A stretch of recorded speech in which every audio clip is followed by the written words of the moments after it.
Si Senator Robin nagtsatsaga rito, sabi niya magsasalita din daw siya. Okay lang. Okay. Thank you, Madam Chair. Maraming salamat po sa ating ginang tagapangulo at kay General Bato, Senator Bato. A'udhu billahi minasyaitanir rajim. Bismillahirrahmanirrahim. Alhamdulillah rabbil alamin. Bismillahi wassalatu wassalamu ala rasulillahi. Assalamualaikum warahmatullahi wabarakatuh. Magandang hapon po sa inyong lahat. Pasensya na po, ako po kasi may press con. Kailangan po akong makaalis kaagad. Gusto ko lamang pong iparating sa lahat na wala na po dito si Pangulong Rodrigo Roa Duterte. Ito po mga pinag-uusapan natin, ito po ay pagsuporta lang namin kay Senator Amy.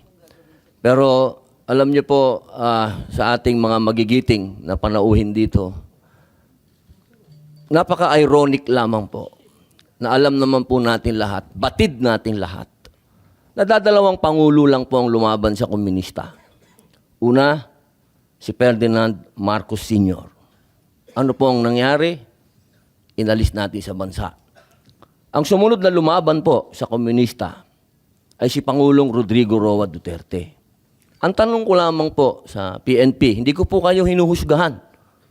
Hindi po ba nyo tinanong man lang sa mga nag-uutos po sa inyo kung bakit natin dadalhin sa The Hague ang ating dating Pangulo na alam naman po natin na buhay ang Communist Party sa Netherlands. Alam naman po natin na hinihingi natin dati na i-transport dito si Joma Sison, dalhin dito sa Pilipinas.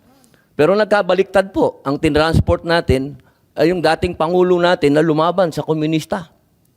Ito lamang po, tanong ko, bilang ako po'y dating rebelde. Hindi ko naman po yan pinagkakaila. Hindi ko po maintindihan kung bakit tayo po ay nag-submit dito sa mga tiga-Netherlands. Alam naman po natin, kahit po itanong ninyo, ako po ay palagi dyan sa Utrecht. Kasama po si Joma.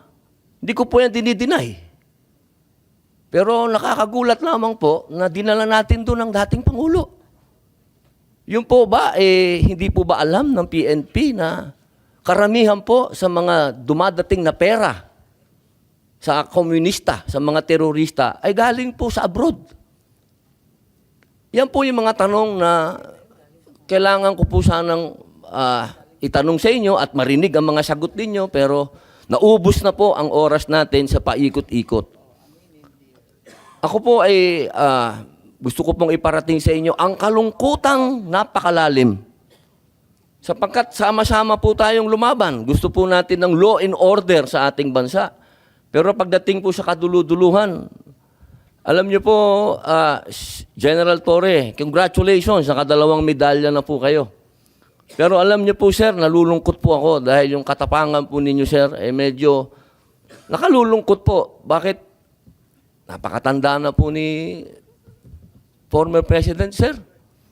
Ako naman po tagahanga ninyo sa pagkamatapang ninyo, sir, pero napakatanda na po ni former President. At alam naman po natin, sir, na lumaban yan sa komunista. Alam niyo yan, sir. Sana naging konting ano lang po tayo ba? Binigyan naman natin ng konting kung paano natin tinitingnan yung mga medalya nyo. Hindi lang nalagyan ng medalya si Presidente, pero kung sa medalya mag-uusapan, tinulungan niya tayo laban sa mga terorista. Yun lamang po, sir. Sana napakasakit isipin. Ito pong bagay na ito, parang pati itong ambassador natin. Ano po ba talaga ang... ito po ba talagang operation para may aalis dito ang ating dating Pangulo? Kanino po ba? Kasi kami pinopuwersa kami lahat ng mga supporter ni Digong na i-contempt po kayo. Pero hindi po namin ginagawa. Sapagkat ang order, walang order sa amin na ipa-contempt kayo. Kung galing lang to kay PRRD o galing kay BP na pa-contempt ka, i-contempt kita, boss. Baka ako pa magsabi na ako hahatak sa'yo. Pero hindi ko ginagawa, boss.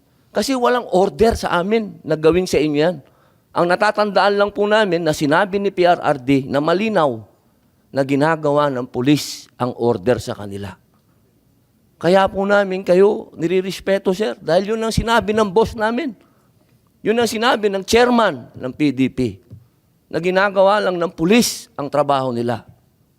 Pero sana naman, sir, isipin din natin kung anong itinanim ni PRRD sa bansang ito. Nilabanan natin ng komunista. Talaga bang yan ba talaga ang kapalaran ng mga presidenteng lumalaban sa komunista? Isang in-exile, isang sinurrender? Ano ba po talaga itong bansa natin? Tayo po ba'y demokratiko talaga? Tayo po ba'y under control ng komunista? Yun lamang po. Maraming salamat po sa inyong lahat. Magandang hapon. Mga kaserbisyo, subscribe na sa Teleradyo Serbisyo YouTube channel.